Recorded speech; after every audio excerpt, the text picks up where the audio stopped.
Moving with lots of houseplants is an absolute nightmare, and sometimes getting movers to move everything, plants included, is the only option. I recently moved house with over 100 plants across the UK with minimal damage, might I add, and I wanted to share with you exactly how I prepared, packed, transported, and settled my plants back into my new home. Also, this video is going to be quite in-depth because I have a lot to talk about here, and so I have chaptered it, so if you did want to skip around between different sections, feel free to do so, or go straight to the packing section if that's all you want to know. Before we get into that though, I want to say if you're new here and you don't know me already, hi, my name is Emma and I make houseplanty content all over the internet, so if you want to follow along with my houseplanty journey and maybe learn something along the way, stick around, watch some more of my videos, and subscribe to my channel. If you are not new here, welcome back. I really appreciate you returning. Now let's get into this. I do want to say, first off, that if you possibly can move your plants yourself, I would recommend that as the best option. If you and maybe a select few trusted friends are the only ones dealing with your plants, that would be the ideal. Maybe you can take a bunch of trips back and forth in the car or rent a van that you can drive back and forth and pack all the plants in yourself.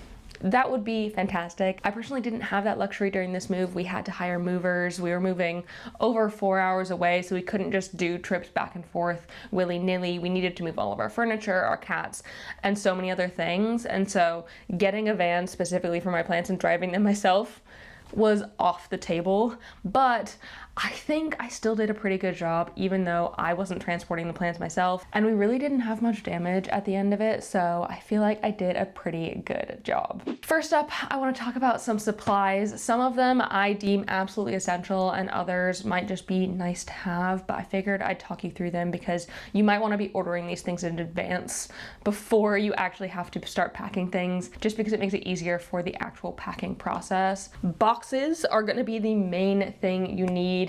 I recommend as large of a box as you can possibly get from your movers or from Home Depot, whatever hardware store you're getting your boxes from. I recommend large boxes because I actually didn't use very many small or medium boxes for my plants because they just didn't fit into them. All of my smaller plants ended up going in plastic totes, which I would recommend over cardboard boxes because it doesn't really matter if a bit of moisture seeps out of your pot or anything. Because it's plastic, it's not just going to disintegrate if it gets wet like a cardboard box would. And if you're a plant person, you probably already have some of these around your house. I had several that I've used as prop boxes and like storage supplies and stuff like that. I definitely recommend wardrobe boxes as well for taller or bigger plants because you can fit so much more height in there than you can just an average moving box. One thing that's definitely not essential, but I would highly recommend you spend the money on is a giant roll of corrugated cardboard. I spent 75 pounds getting a big roll. I think it was like 75 meters or something crazy like that. And I definitely didn't use all of it, but what I did use, I really think helped my plants stay safe and avoided some damage during the whole process because it really keeps things contained and it's sturdy as well, so it can help boxes be stacked later on. I'll talk about that more in a sec. Definitely getting some paper or newsprint is helpful as well to like scrunch up around the base of the plant to fill in the gap between the top of the soil and the bottom of the pot, just to hold everything in place. And with cling film, I got a half-size roll of cling film that I used to wrap all of the pots up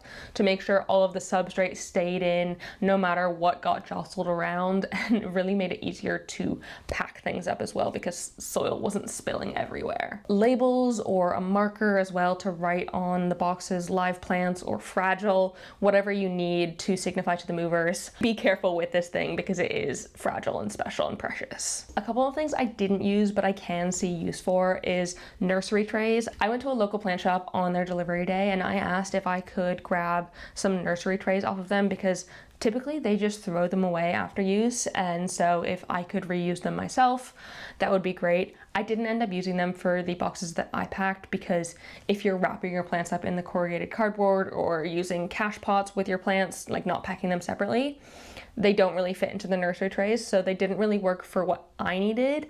But if you weren't wrapping your plants and you just wanted to stick a nursery tray in a box and like place all the pots in that, it will stop them moving around too much and can keep things a little bit safer. Also, heat packs can be really useful if you are moving in winter. We moved in summer, so it's not really what we needed, but I can see them being very useful if you're traveling during the colder months. There's some things that you can do in advance of moving to help make things easier. Personally, I did quite a big downsize and decluttered my collection massively, so I wasn't moving any plants that I didn't absolutely love and need to bring with me to the new home. That helped me have less to pack. Also, if you're open to it, you can just take cuttings of plants that you're not super in love with and pop them all in a prop box, so you're only moving with a small amount of the plant and you can rehome the mother plant. That is a really good option if you're not super precious and want to hold on to the whole plant itself, and it's a lot less to move because you don't have to move an entire pot of soil. Similarly, there were a few plants that I wish I'd pruned prior to moving just to make them a little bit more smaller and more manageable. Like my Marble Queen pothos, it was trailing along my ceiling in the old place and it was quite long, and I definitely could have cut it smaller before I moved to make packing it easier, especially because I did end up cutting it fairly quickly after we moved in because I didn't have the same space for it in the new place. And so if I had cut it beforehand, I could have packed it in a box with other things instead of being in a box on its own filled with the entire trailing plant. I also highly recommend watering about a week in advance to the actual move date because you don't want to be putting plants, especially in cardboard boxes, super duper moist and wet because it like kind of ruins the integrity of the boxes, but also then you're moving around water weight, which you definitely don't have to do. So I watered my plants about a week in advance so they were hydrated but not like sopping for the actual move date. Okay, the most important section, packing. I personally started with these smaller plants that were going in the plastic boxes because they were able to still receive light even though they were packed away already because the boxes were clear. That only works if you're using clear boxes, but if you're using opaque boxes, maybe leave them a little bit later. And I just shoved these boxes as full as possible with as many plants as I could fit. Any gaps or areas that the plants could move around, I shoved with paper to make sure that there was no movement in the box. The less movement, the better. The less likely plants are going to get damaged, fall over, have any sort of like big issues. And then once it's moving day, you can put the lids on the boxes and they can be stackable and easily packable into the back of a truck. I would definitely wait until moving day to close the lids. I didn't do that. I closed the lids like 5 days before moving day and my plant ended up staying very, very moist. And I think it caused some issues with my plants being a little bit too moist in there. There was no airflow. I also could have drilled holes in the boxes, but I like my boxes intact, so I just recommend leaving the lid off for as long as possible because then the plants can have airflow and you're not going to risk any issues of like too high of humidity, too much dampness, mold, spores growing within the plants because a lot of mine did have that issue. Also, take the lids off as soon as you get on the other side because again, the same reason. You don't want them just sitting in a non-airflow box for very long if you can help it. For plants that were going in cardboard boxes, the first thing I did was empty out any sort of water reservoir on self-watering pots, whether the plant's in semi-hydro, soil, whatever. You don't want to be transporting just like straight water. If the soil is moist, fine. If you're transporting water, it doesn't really make sense. It could slosh and like ruin the integrity of the cardboard box, and so dump that. Your plant will be fine for a couple of days without that reservoir. I wrapped all of my pots up in cling film with newspaper around the top to make sure that all of the substrate stayed in and also that the nursery pot stayed within the cache pot.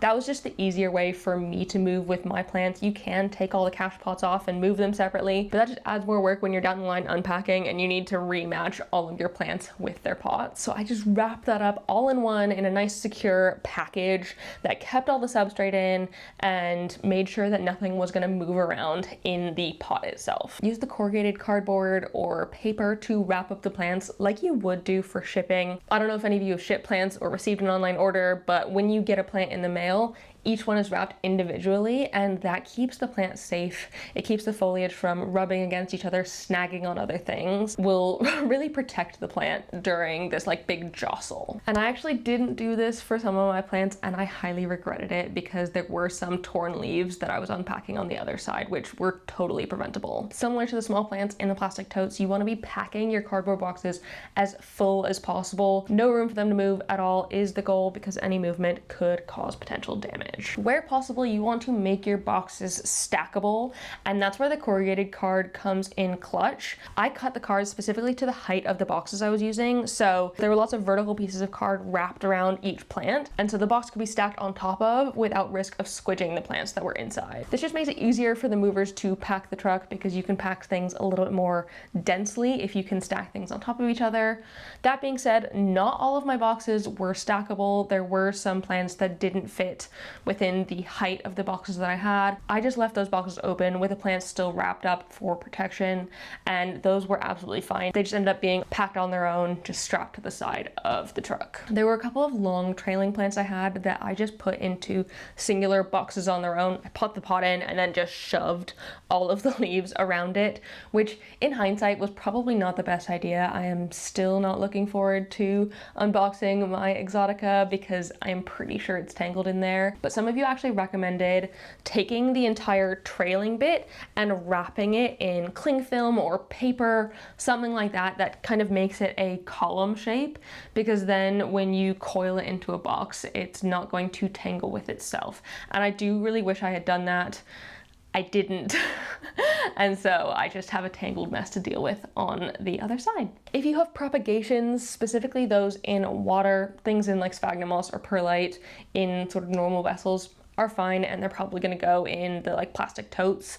I had a couple in fluval that were like that, but I had my big Monstera cutting that I've been propagating in water, and I personally wrapped that up with a damp towel. You could also use damp sphagnum moss and then cling filmed that in to keep the moisture in. That worked perfectly. Do be very careful if you're doing this and the plant already has roots. You don't want to be breaking those roots. Luckily, mine didn't have roots yet, so I could just wrap it up quite tight, and then you can put those props in a box. However, you need to pack it. I personally couldn't with the Monstera, but we'll get to that in a second. For any extra large plants, there were actually two in my collection that I didn't end up putting in boxes, my big Bird of Paradise and my big Monstera Thai Constellation. I spoke to the movers about them in advance and said, hey, this isn't gonna go in a box. What do you suggest? And luckily my movers were super cool and were willing to just like put them in the back of the truck. In my case, they were wedged between boxes, so they weren't going to move around, and that worked perfectly for my plants. Not all movers are the same though, so just because it worked with mine doesn't mean it's gonna work with yours. Have a conversation with them in advance, and they are the experts. They've probably moved plants before, and so they're probably more used to moving big plants and will know what works for them in their vehicles. And then also, if there's anything particularly delicate, sensitive, awkward to pack, it might be worth considering bringing that in the car with you. There were two plants that I had in the car with me. One, my giant Monstera cutting propagation. It just wouldn't fit into a box well. It's just a bit too big and awkward. And then also my Anthurium pallidiflorum. Again, I couldn't think of how to pack that safely while still keeping the like long leaves happy. So what I ended up doing is popping them in the boot of our car, just on top of our suitcases and stuff, so they weren't going to be jostled around. I think I did still have a little bit of damage on those. It was mostly physical, like cosmetic damage, but it's better than shoving them in a box in a way that wouldn't necessarily be ideal for them. And probably the most important thing in the packing process, label your boxes. Label them live plants, label them fragile. If you can't put anything on top, write nothing on top, and do it on all the sides of the boxes, because you want your movers to know that this is something delicate and precious. I know they're gonna treat everything as it's delicate and precious, but like these specifically are things, at least in my case, that they're my job. I do not want to lose my plants in any way, and so if you can write it on the box, do it. It'll just make things easier. On move day, there are a few things to consider, one of which is temperature. We were moving in the summer, and so I was a little bit worried that it was going to be really hot for the plants. Essentially in a giant tin can moving down the motorway, it was going to be very, very hot in there, and so it is just something to be aware of. If you can, request them to stop partway and open up the back to let some airflow in, get some cooler air in there, that's great. If you can ask them to travel early in the morning or late at night when the sun isn't out beating down on the vehicle, that's brilliant, but of course, can't always make those decisions. Luckily, it ended up being okay for us. It wasn't insanely hot on our day, and it was only 4 hours in the truck, so it wasn't terrible. But if you are moving longer distances in hotter weather, just be aware it's going to be much hotter in the truck than it is outside, like up to 10 degrees Celsius, maybe even more if it's really, really sunny. On the opposite side of things, if you're moving in winter, you need to worry about the cold. If it is less than maybe like 10 degrees Celsius, I think that's 50 Fahrenheit, you want to be aware that it's going to be cold in the truck. And so maybe putting heat packs in your boxes with your plants could be useful. They will keep the boxes warm for like 48-ish hours is usually what they're rated. Plant shops use them for shipping plants in winter, so I don't see why they wouldn't work for moving plants during winter in the same sort of way. I also specifically asked my movers to put the plants into the trucks last. They were the final thing to go in our case, and that just limits the amount of time that they're in like an uncomfortable hot or cold, if you're moving in the winter, space. If your movers are open to that, which they probably should be, that is highly, highly recommended. And then on the other side, you want to be unpacking your plants ASAP. I didn't do that. I did leave them for a few days. They ended up being fine, but if you can unpack them on the same day, that would be brilliant because your plants do want light, they do want airflow, and them being in boxes is not ideal. So the earlier you can unpack them, the better, though it's not like vital. It's not going to be the end of the world if you can't unpack them for a few days. My plants were pretty much fine. However, I do wish I took the lids off of my plastic totes in advance again for that airflow, because a lot of plants had mold in there, and again, I think it could have been prevented if I took the lids off sooner. You will probably experience some bits of leaf droop or yellowing leaves. Your plants aren't going to enjoy being in boxes. It's just not ideal, and so it is very normal for them to have a little bit of a fit. Nothing huge, but I did end up pruning quite a lot of yellow leaves off my plants in the days after I was unpacking because they were throwing them off during the actual move. And one more thing, I'm personally waiting a few waterings before I am fertilizing my plants here because I don't want to add any extra stress, especially on those that were a little bit dehydrated by the move. You don't want to be fertilizing in like super, super dry soil. It's not great for your plants. So I'm giving them a chance to adjust for a little bit before I go in with fertilizer and stress them out a little bit more. Repotting, I personally don't think it's that big of a deal. I'd repot a plant directly after I've received it in like by the post, so I don't see why it wouldn't work in the same way in this instance. I did just repot a bunch of plants and so far they seem fine. I think it is just be aware that this is a stressful thing for your plants. It's a big move, a whole new environment. They've been shoved in a box without light and they probably haven't been watered for a little while. So just be aware that it is going to be stressful for them, and so treat them with kindness on the other side, and hopefully if you followed all of this, you shouldn't have much damage at all. Oh, there we go. There is so much information there, but this is my not entirely foolproof, but minimal damage method of getting my plants to a new home. I hope this helps. If you're about to move and you're watching this, I hope your plants do well. Good luck with your move. I'm sure they're gonna do great. Thank you so much for watching this video. I really hope you enjoyed it. If you did, please give it a thumbs up down below and leave a comment on other houseplanty things you'd like me to talk about in the future, and subscribe for more. I hope you're having a fantastic day, and I will see you in the next one. Don't forget to keep growing. Bye!